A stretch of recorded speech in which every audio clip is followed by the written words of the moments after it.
Assalamualaikum warahmatullahi wabarakatuh. Dalam video kali ini saya akan mempresentasikan hasil pengerjaan soal UTS saya. Selamat menonton.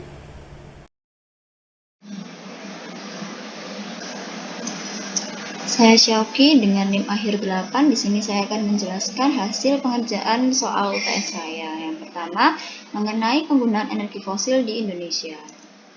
Nah, di sini ditampilkan data dari Google mengenai jumlah penduduk Indonesia per tahun 2018. Di situ tertera angka sejumlah 267,7 juta jiwa penduduk Indonesia per tahun 2018. Nah, di sini bisa dibayangkan berapa sebesar apa penduduk Indonesia pada saat ini.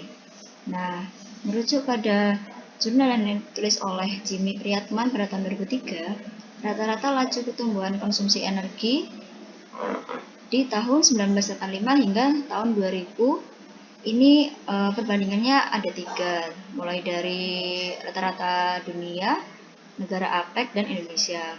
Nah, untuk rata-rata laju pertumbuhan konsumsi energi di dunia sendiri itu sejumlah 1,2%. Untuk negara APEC sebanyak 2,6% per tahun.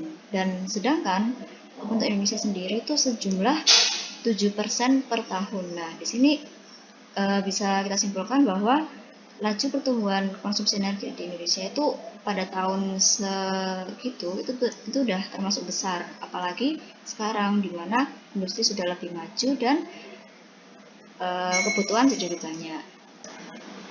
Nah, di tahun 2019, Manajer Perencanaan Sistem PLN Arief Sugianto memaparkan bahwa konsumsi penggunaan batu bara untuk kebutuhan listrik di Indonesia pada tahun 2020 diperkirakan akan meningkat menjadi 109 juta ton dari konsumsi tahun 2019 sebesar 97 juta ton.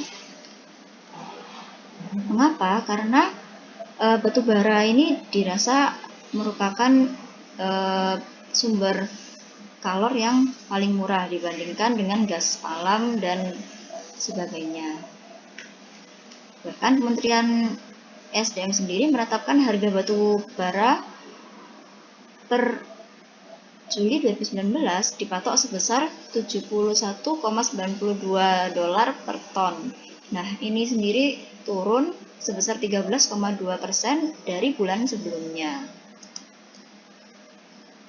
Nah, kali ini sumbernya dari iea.org. Ini mengenai konsumsi energi di Indonesia. Nah, di sini bisa dilihat grafiknya bahwa yang paling tinggi adalah konsumsi coal seperti itu. Nah, selanjutnya dampak pemanasan global terhadap pencairan es di kutub. Nah, ini dapat dilihat foto yang diambil oleh Christian Aslun dari Norwegian Pole Institute. Itu yang atas sekitar tahun 1915 atau sebelum 1950 seperti itu, dan yang di bawah itu sekitar tahun 2010, di atas 2010. Jadi bisa dilihat kalau yang tadi itu esnya sudah banyak mencair. Nah, ini dari jurnal yang tertera pada source di bawah itu, dampak dari global warming di kutub utara khususnya itu adalah pencairan es, kenaikan level dari laut, dan superstorms. Nah, di situ ada beberapa grafik mengenai yang pertama itu freshwater melt flux-nya, dan yang kedua ada resulting sea level rise-nya. Bisa dilihat bagaimana kenaikan dari sea level itu sendiri, dan di grafik yang bawah itu ada mengenai temperature change-nya. Ini akibat volume dari CO2, kenaikan dari volume CO2 di dalam atmosfer seperti itu. Bagaimana sih terjadinya pemanasan global? Nah, kita pastinya sudah familiar dengan efek rumah kaca. Di sini ada gambar yang menjelaskan mengenai efek rumah kaca, di mana komponen seperti CFC dan CO2 itu mempengaruhi kinerja dari atmosfer yang berfungsi untuk melindungi bumi dari sinar matahari secara langsung. Jadi awalnya yang fungsinya untuk memantulkan sinar matahari, akhirnya justru menyerap dan memantulkan kembali ke dalam bumi. Jadi terperangkap seperti itu panasnya. Itulah yang disebut dengan pemanasan global. Nah, seperti ini mean temperatur dari bumi dari tahun 1999 hingga 2008 terjadi pemanasan seperti itu, peningkatan temperatur. Selanjutnya, penggunaan energi pada sektor rumah tangga di masa pandemi COVID-19. Ini jurnalnya seperti yang tertera di bawah mengenai household spending response to an epidemic. Nah, di sini bisa dilihat ini secara umum pengeluaran dari rumah tangga yang nantinya akan ada korelasinya dengan penggunaan energi sendiri. Jadi secara umum sempat terjadi kenaikan pengeluaran sesuai dengan grafik, lalu ada penurunan lagi. Nah, dari jurnal ini disampaikan bahwa kenaikan ini terjadi akibat panic buying. Jadi orang-orang mulai panik dan belanja secara tidak terbatas seperti itu, tidak teratur.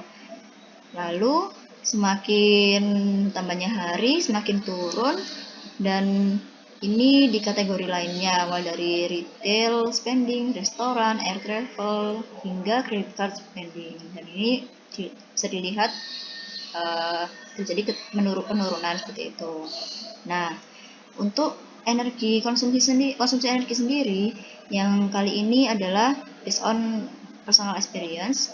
Jadi yang awalnya di rumah itu antara Januari Februari sebelum mulai WFH dan SFH, pengeluaran listrik di rumah itu sekitar Rp800.000. Nah, sekarang setelah adanya WFH dan SFH naik sekitar jadi 1,2 juta seperti itu. Nah, kenapa ini bisa terjadi?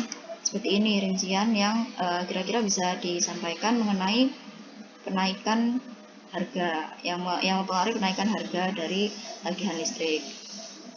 Jadi yang dulunya mesin cuci hanya seminggu sekali, sekarang akhirnya jadi tiap hari karena demi menjaga kebersihan badan dan baju seperti itu. Lalu untuk AC sendiri akhirnya jadi menyala lebih lama karena orang-orang jadi lebih sering di rumah seperti itu.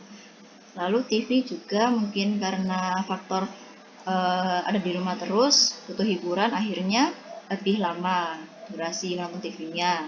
Begitu juga dengan microwave karena di rumah akhirnya lebih sering pesan makanan di luar, jadinya butuh untuk menghangatkan makanan dan lain sebagainya agar lebih praktis seperti itu, dan akhirnya jadi lebih banyak juga penggunaannya. Begitu pula dengan setrika yang awalnya seminggu sekali akhirnya jadi setiap hari. Sekian presentasi dari saya, kurang lebihnya mohon maaf. Wassalamualaikum warahmatullahi wabarakatuh.